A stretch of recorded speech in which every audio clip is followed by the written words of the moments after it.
Apollo 11 real ആണോ അതോ fake ആണോ നമുക്ക് പരിശോധിക്കാം. അതോടൊപ്പം ഈ വീഡിയോയുടെ അവസാനമാണ് ഏറ്റവും ഇൻട്രസ്റ്റിംഗ് ആയിട്ടുള്ള ഫാക്റ്റ് ഉള്ളത്. അതുകൊണ്ട് എല്ലാവരും ഈ വീഡിയോ സ്കിപ്പ് ചെയ്യാതെ കാണുക. കുറെ പേർ പറയുന്നത് ചന്ദ്രനിലെ ഫുട് പ്രിന്റ് പാറ്റേൺ ഷൂ പാറ്റേണിനോട് മാച്ച് ചെയ്യുന്നില്ല എന്നതാണ്.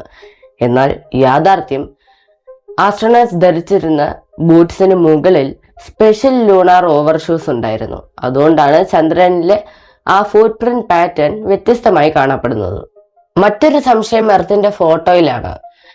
എർത്ത് ഒരു പെർഫെക്റ്റ് സ്ഫിയർ അല്ല, അത് ഒരു ജിയോയിഡ് ഷേപ്പിലാണുള്ളത്. പക്ഷെ ചന്ദ്രനിൽ നിന്ന് നോക്കുമ്പോൾ ഈ ചെറിയ അൺഈവൻ വേരിയേഷൻ ഒന്നും കാണത്തില്ല. അതുകൊണ്ട് എർത്ത് ചന്ദ്രനിൽ നിന്ന് നോക്കുമ്പോൾ ഒരു പെർഫെക്റ്റ് റൗണ്ട് പോലെ തന്നെയാണ് കാണപ്പെടുന്നത്. ഫോട്ടോസിൽ സ്റ്റാർസ് കാണുന്നില്ല എന്നത് മറ്റൊരു സംശയമാണ്. ഇതിന് കാരണം ക്യാമറ സെറ്റിംഗ് ആണ്. മൂണിന്റെ സർഫസ് വളരെ ബ്രൈറ്റ് ആയതിനാൽ എക്സ്പോഷർ അതിനനുസരിച്ച് അഡ്ജസ്റ്റ് ചെയ്തതാണ്.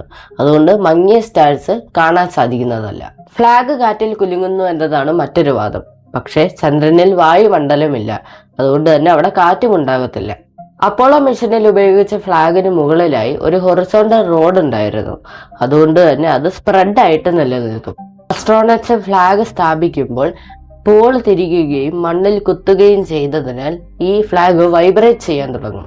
മൂണിൽ വായു ഇല്ലാത്തതിനാൽ ഈ ചലനം പെട്ടെന്ന് നിർത്തപ്പെടത്തില്ല. അതുകൊണ്ട് തന്നെ ഇത് കുറച്ചു നേരം നിലനിൽക്കും.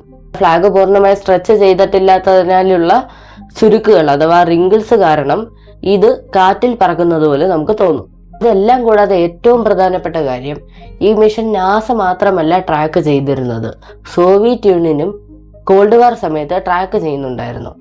അതുകൊണ്ട് തന്നെ ഈ മിഷനിൽ വല്ല ഫേക്ക് ഉണ്ടായിരുന്നെങ്കിൽ അന്ന് സോവിയറ്റ് യൂണിയൻ ലോകത്തോട് അത് പറഞ്ഞേനെ.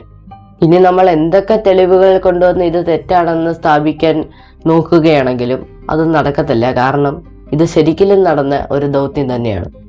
Subscribe for more.